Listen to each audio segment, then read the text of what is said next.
Thank you very much for watching our film. We are Mixer Shredder, so I'm Alice Hackney. We have Sarah Catterall, Sophia Hambleton-Grey and Ananda Kupfer. And that was our film Mixer Shredder.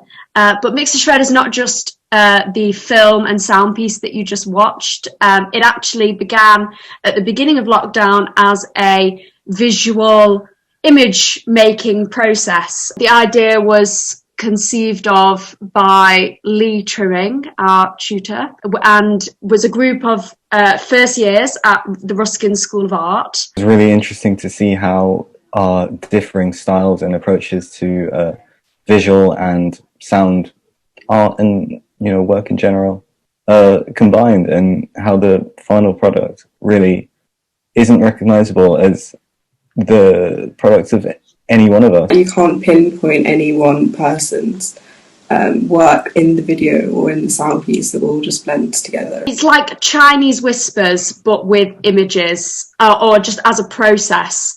So what we do is we each choose 4 images, something like that. We establish a repetitive running order, like a circle that you email onto. So you would pick your 4 images and send them to the next person in the chain.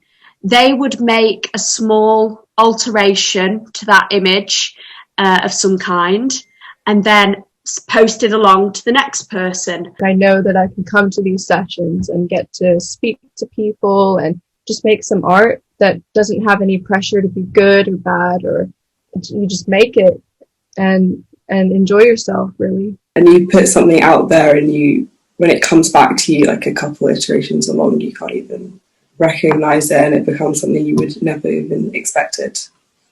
You look at it, you think, what can I do to improve or destroy or just alter this image in a drastic way? And the process works very similarly with audio, we then tried, and video too. Like being in isolation and not being able to go to other people's studios, it's really nice to have that way of just bouncing back on ideas and not feeling like all the pressure's on you. Artists shouldn't work individually. We should be working together, especially right now. It literally is that process of bouncing back, very, very literally. Yeah. in the cyclical nature of the process.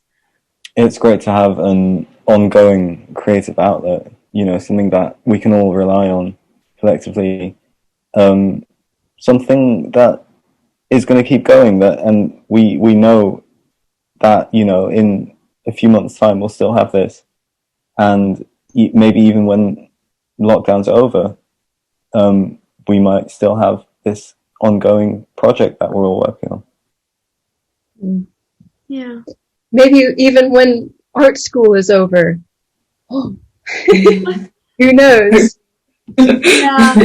I think it's nice to think of the things that we've produced as sort of paused rather than finished.